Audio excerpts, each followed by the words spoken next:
Have you and or your partner ever had a restaurant that you guys frequent?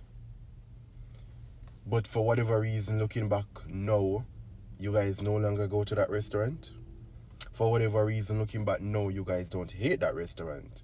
You simply just don't go anymore. Relationships can be just like that.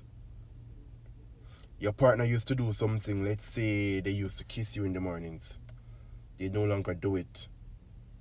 The problem is you now internalize that and mistake it for them having disdain towards you or no longer love you.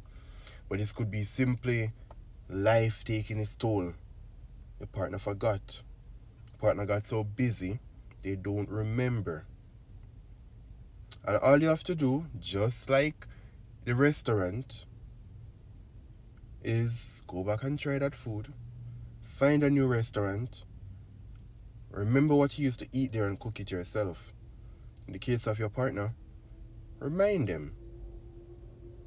Tell them how much you enjoyed being kissed in the mornings.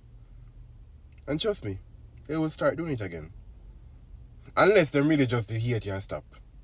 But hey, those are just my thoughts. What are yours? Yeah, I almost forgot.